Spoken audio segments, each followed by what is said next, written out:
جب وقت کے بارے میں امام جعفر صادق علیہ السلام سے پوچھا گیا کہ وقت کیا ہے تو امام جعفر صادق علیہ السلام نے فرمایا کہ زمان دو معلوم واقعات کے مابین فاصلہ ہے، اس کا کوئی جداگانہ وجود نہیں ہے، ہم ہی ہیں جو محسوس کرتے ہیں کہ اس کا وجود ہے۔ دوستو، ٹائم ایک بہت پرانا موضوع ہے جس پر یونان کے فلسفیوں نے بحث کی تھی اور آج تک کی جا رہی ہے۔ یونانی فلسفی جو ٹائم کے فزیکل وجود پر یقین رکھتے تھے، ان کا کہنا ہے کہ یہ بہت چھوٹے چھوٹے ذرات پر مشتمل ہے۔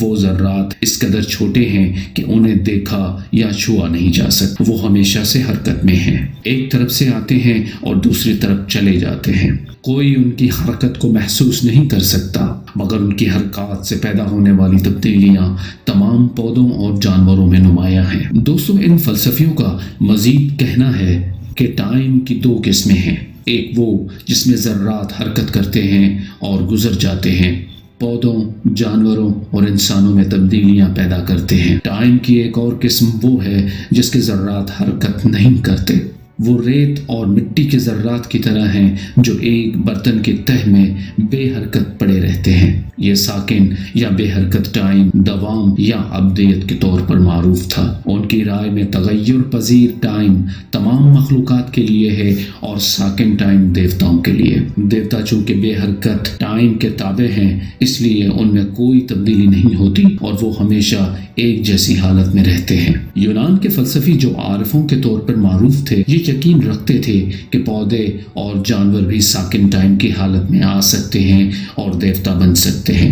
مشہور یونانی فلسفی زینو، جس کے پیروکار اسٹوئک کہلاتے تھے کیونکہ اس نے انہیں اسٹوئا پوکیلے بمانے پینٹڈ پورٹیکا میں تعلیم دی تھی، کہتا ہے کہ اگر کوئی ساکن ٹائم کی حالت میں آنا اور دیوتاؤں کی صفوں میں شامل ہونا چاہتا ہے تو اسے اپنے جذبات اور احساسات کو دبانا چاہیے اور تمام حالات میں پرسکون اور ٹھنڈے دل و دماغ کا رہنا چاہیے۔ اس نے کہا تھا کہ ایک جمہوری ملک میں محض قوانین پاس کر لینے سے لوگوں کو پوری آزادی نہیں مل سکتی، یہ صرف اپنے آپ سے بڑی لڑائی لڑ کر، جذبات کو فتح کر کے اور مار کر اور اپنی ان خواہشات کو کچل کر ہی حاصل ہو سکتی ہے جو انہیں دوسروں کے حقوق پامال کرنے کی ترغیب دیتی ہے۔ کچھ یونانی فلسفیوں نے اس خیال سے اختلاف کیا اور کہا کہ جانوروں میں وقت کا احساس ہے، ورنہ وہ وقت کا پابند نہ ہوتے۔ ان کی پابندی وقت بھوک،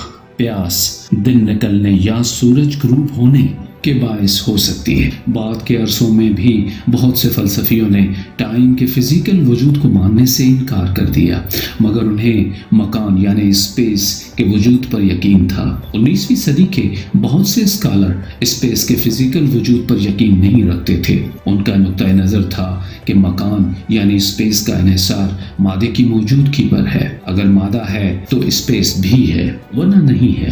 ہمیں جو چیز اسپیس کے طور پر نظر آتی ہے وہ بذات خود مادہ ہے۔ مدرجہ بالا نقطہ نگاہ کے کچھ ماڈرن اسکالر بھی حامی ہیں۔ وہ کہتے ہیں کہ ہمیں یوں معلوم ہوتا ہے کہ ہوائی جہاز ایک جگہ سے دوسری جگہ پرواز کرتے ہیں، جبکہ حقیقت میں وہ مادے کے آر پار پرواز کرتے ہیں۔ یہ تسلیم کرنا کٹھن ہے کہ راکٹ جو مختلف سیاروں کی طرف جاتے ہیں مادے میں پرواز کرتے ہیں۔ زمین کی سطح سے دور تا 3000 کلومیٹر اوپر ہوا کے ذرات نہیں ہیں، جس کا مطلب یہ ہے کہ وہاں کوئی مادہ نہیں ہے، وہ خالی فضائے بسیط ہے جہاں الیکٹرو میگنیٹک لہروں، امواج روشنی اور امواج ثقل کے سوا کچھ نہیں ہے۔ وہ اسکالر جو اسپیس کے وجود کا انکار کرتے ہیں یہ دلیل پیش کرتے ہیں کہ سورج اور اس کے سیٹلائٹس کے مابین فاصلہ ایک ایٹم کے مرکز اور اس کے الیکٹرانز کے مابین فاصلے جیسا ہے۔ چونکہ ایک ایٹم کے اندر کی طرف وسیع خالی اسپیس مادہ ہے، لہذا سورج اور سیٹلائٹس کے مابین اسپیس بھی مادہ ہے۔ ایک قوی ثبوت کہ یہ اسپیس مادہ ہے یہ ہے